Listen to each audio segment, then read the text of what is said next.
Hello বন্ধুরা, আজকে রান্না করলাম মুরগির মাংস। প্রথমে আলুগুলো হলুদের গুঁড়ো, মরিচের গুঁড়ো, লবণ দিয়ে ভালোভাবে ভেজে নিয়েছি। কড়াইয়ে পরিমাণ মতো তেল দিয়ে মাংসগুলো দিয়ে সামান্য পরিমাণে লবণ, হলুদের গুঁড়ো, মরিচের গুঁড়ো দিয়ে বেশ কিছুক্ষণ মাংসগুলো লাল করে ভেজে নিব। তারপর কড়াইয়ে পরিমাণ মতো তেল দিয়ে তাতে শুকনো মরিচ, জিরে, তেজপাতা দিয়ে পেঁয়াজগুলো দিয়ে ভালোভাবে লাল করে ভেজে নিয়ে হলুদের গুঁড়ো, মরিচের গুঁড়ো, ধনিয়ার গুঁড়ো দিয়ে সামান্য পরিমাণ জল দিয়ে তাতে পেঁয়াজ বাটা, রসুন বাটা, আদা বাটা, জিরে বাটা দিয়ে মশলাটা ভালোভাবে কষাবো।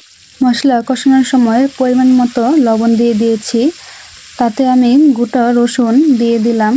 তারপর মশলা কষে এলে মাংস আর আলুগুলো দিয়ে বেশ কিছুক্ষণ নেড়ে চেড়ে ভালোভাবে কষিয়ে নেব, যাতে মাংসগুলো পুরো লাল লাল ভাজা ভাজা হয়।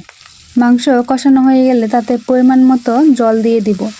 জল ফুটে এলে তাতে এলাচ, দারচিনি বাটা দিয়ে বেশ কিছুক্ষণ জাল দিয়ে নামিয়ে নিলেই রেডি মাংস।